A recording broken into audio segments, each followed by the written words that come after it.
Hello friends, आप देख रहे हैं आपका चैनल शेयर बाजार विद आयुष और बात करेंगे इस वीडियो में उदय शिवा कुमार इंफ्रा आईपीओ के सेकंड डे सब्सक्रिप्शन के बारे में। सो फ्रेंड्स देखिए, इशू का आज सेकंड डे था एंड डेफिनेटली सेकंड डे काफ़ी इंटरेस्टिंग रहा है फर्स्ट डे की तुलना से।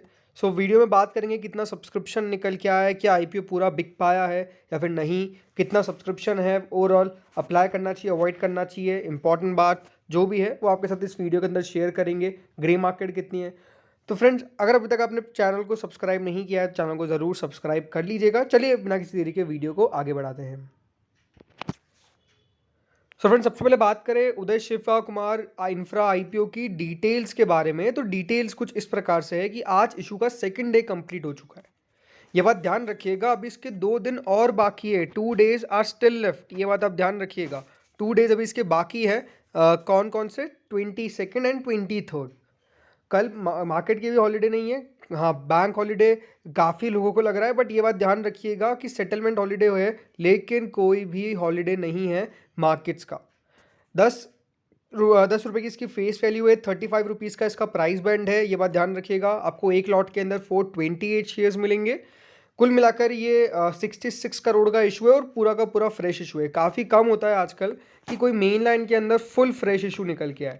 हमेशा हमने देखा क्या है कि मेन लाइन के अंदर ज़्यादातर अभी आ क्या रहे थे, ओएफएस या फिर छोटा सा पार्ट होगा फ्रेश इशू का, लेकिन ये पूरा का पूरा क्या है, फ्रेश इशू है। ये बात आप ध्यान रखिएगा। इसमें बिल्कुल भी इतना सा भी पोर्शन यहाँ पर ओएफएस का नहीं है, ये बात आपको पता होनी चाहिए। अब सब्सक्रिप्शन कितना निकल के आया, चलिए ये देख लेते हैं।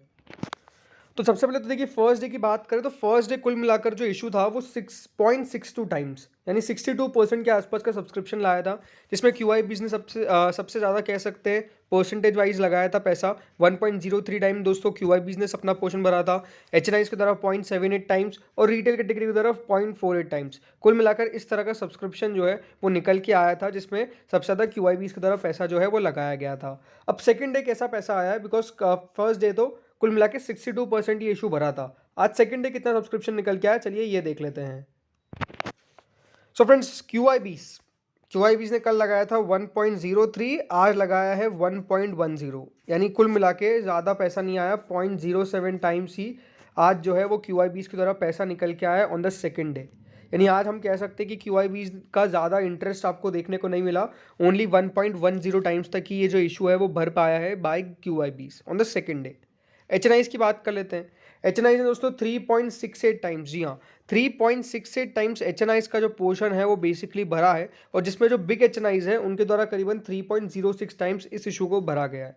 स्मॉल एचएनआईज, बिग एचएनआईज के बाद स्मॉल एचएनआईज की अगर मैं बात करता हूँ तो स्मॉल एचएनआई का पोर्शन अभी जो है वो 4.91 टाइम्स तक जा चुका है। तो कह सकते हैं कि यहाँ पर स्मॉल एचएनआईज डेफिनेटली पैसा लगा रहे हैं, बट स्मॉल एचएनआईज की जो बिड होती है वो 10 लाख के बिलो की होती है। बिग एचएनआईज की जो बिड होती है वो 10 लाख के अबाव की बिड होती है। तो डेफिनेटली अभी तो शुरुआत के समय था, हमेशा ये देखते हैं कि बिग एचएनआईज पीछे रहते हैं और स्मॉल एचएनआईज आगे रहते हैं, लेकिन आखिर दिन में डेफिनेटली ये जो फासला है वो बिग एचएनआईज का थोड़ा सा आगे निकल जाता है। तो कोई बहुत बड़ी बात नहीं है कि आप आखिरी दिन जो है वो बिग एचएनआईज का पोर्शन ज़्यादा बढ़ता हुआ देखेंगे रादर देन स्मॉल एचएनआईज। बट कुल मिला के एचएनआईज के द्वारा 3.68 टाइम्स जो पैसा है वो निकल के आ चुका है, which is quite interesting because first day इतना नहीं था। अब बात करते हैं यहाँ पर रिटेल पोर्शन के बारे में। तो रिटेल कैटेगरी ने भी दोस्तों इस इशू को पूरा भर दिया है। अगेन ये भी बहुत अच्छी बात है, 1.88 टाइम दोस्तों रिटेल कैटेगरी ने इस इशू को भरा है। सबसे बड़ा जो यहाँ पर पोर्शन है वो रिटेल को ही मिला है, बिकॉज 60% ऑफ द इशू जो है वो रिटेल के पास है। और रिटेल पोर्शन 1.88 टाइम्स भरना डेफिनेटली दिखाता है कि हाँ रिटेल कैटेगरी इंटरेस्ट दिखा रही है। कुल मिलाकर ये जो इशू है वो 2 दिन के अंदर 2.34 टाइम्स के आसपास भरा है। यानी अगर आप नोटिस करेंगे तो 2 दिनों के अंदर जो डेफिनेटली यहाँ पर पैसा है वो आज के दिन काफ़ी बढ़िया निकल के आया है। क्यूआईबीज के द्वारा 1.10, एचएनआईज के द्वारा 3.68, रिटेल के द्वारा 1.88 और 2.34 टाइम दोस्तों जो पैसा है वो निकल के आ चुका है। यानी अगर आप फर्स्ट और सेकंड डे का कंपैरिजन देखेंगे तो सिर्फ एकमात्र क्यूआईबीज ऐसी कैटेगरी है जिसने फर्स्ट डे काफ़ी पैसा लगाया था, मतलब सब्सक्रिप्शन ठीक लगाया था, बट आज के दिन ज़्यादा पैसा नहीं लगाया। बाकी अगर आप रिटेल की बात करते तो वो 0.48 से 1.88 चला गया, और एचएनआईज का तो 0.78 से 3.68। कुल मिलाकर ये जो इशू है वो फुल्ली सब्सक्राइब भी हो चुका है। ये सबसे इंपॉर्टेंट बात है कि इशू जो है वो सेकंड डे फुल्ली सब्सक्राइब हो चुका है। अगेन जैसे मैंने आपको कल भी कहा था कि बहुत बड़ी बात नहीं है फुल सब्सक्रिप्शन निकल के आना, बिकॉज इतना छोटा इशू है, लेकिन ये अच्छी बात है कि पैसा जो है वो अच्छी मात्रा में आने की पूरी संभावना नज़र आ रही है। 2.34 टाइम्स ये जो इशू है वो ओवरऑल बढ़ चुका है 2 दिनों के अंदर। अब कल का दिन भी इंटरेस्टिंग रहेगा और उसके बाद का दिन भी। अब इंपॉर्टेंट बात क्या है कि देखिए लगाना चाहिए नहीं लगाना चाहिए। अगेन मैं कोई फाइनेंशियल एडवाइज़र नहीं हूँ, जस्ट ये मेरा पर्सनल ओपिनियन जो है वो आपके साथ शेयर कर रहा हूँ मैं। देखिए इंपॉर्टेंट तो यही है कि अच्छी बात यह है कि कंपनी जो है जिस वैल्यूएशन पे लेके आई है वो डेफिनेटली थोड़ा सा प्रीमियम आपको दे देता है, एक एज है। फुली प्राइस आप कह सकते हैं, बट ये बात ध्यान रखिएगा 33-35 रुपये के इशू में जब इशू बहुत छोटा होता है तो एक संभावना बनती है कि वो थोड़ा सा ऊपर खुल जाएगा। दूसरी बात क्या है कि क्योंकि देखिए टी कैटेगरी का आईपीओ है, टी कैटेगरी का शेयर होगा। टी कैटेगरी का मतलब क्या होता है कि देखिए लिमिट जो है वो बढ़ने की सिर्फ 5% की है, यानी मान के चलिए ये 15% ऊपर लिस्ट होता है, उसके बाद बढ़ कितना सकता है, ओनली 5%। मैं आपको बता रहा हूँ, पक्का नहीं कि 15% पे लिस्ट होगा, लेकिन हाँ ये है कि दोस्तों एक तरफ का मूव ज़्यादातर आ जाता है ऐसे इश्यूज़ के अंदर, कि 5% सर्किट लगाना बहुत बड़ी बात नहीं है। अब ये बात अपने आप में इंपॉर्टेंट है कि वो अपर सर्किट लगता है लोअर सर्किट लगता है, मोस्ट लाइकली अपर सर्किट ही लगता है, लेकिन अगर लोअर सर्किट लग जाए तो वो भी बड़ी बात नहीं है। तो ये है कि अगर कोई बड़ा अपना माल बेच के निकल जाता है तो फिर बात है, बट मुझे लगता है कि यहाँ पर ओवरऑल अगर आप देखेंगे तो डेफिनेटली इनको गवर्नमेंट का काफ़ी सपोर्ट है, इन द सेंस कि देखिए गवर्नमेंट के प्रोजेक्ट्स जो है वो कंपनी के पास काफ़ी ज़्यादा है। हाँ ये एक बहुत बड़ा नेगेटिव भी है कि कंपनी के पास सिर्फ गवर्नमेंट का सबसे ज़्यादा हाथ है, तो अगर गवर्नमेंट ने कभी प्रोजेक्ट्स देना बंद कर दिया तो कंपनी एकदम से नीचे आना चालू हो जाएगी।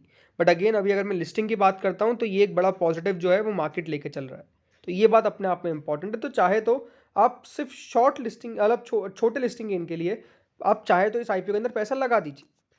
छोटा लिस्टिंग गेन कितना, मतलब ये है कि 15 to 30% के बीच में ये लिस्ट तो होना चाहिए, इसकी पॉसिबिलिटी नज़र आती है। मार्केट्स का अगर हाल ख़राब हो गया तो बात अलग है। अब करंट ग्रे मार्केट कितनी है, तो जब हमने वीडियो बनाया था 3 बजे के आसपास का, तो तब तो देखिए उदय शिवा कुमार इंफ्रा की जो ग्रे मार्केट थी वो 10 रुपये थी। अब कितनी हो गई है, अब हो चुकी है दोस्तों 12 रुपये। यानी ग्रे मार्केट तो ओवरऑल जो ट्रेंड दिखा रही है वो इंक्रीज का दिखा रही है। कल के मुताबिक ज़रूर 1 रुपये नीचे, कल 13 रुपये थी, उस हिसाब से अगर आप देखेंगे तो ज़रूर 12 रुपये है, इसका मतलब 1 रुपये नीचे चल रही है।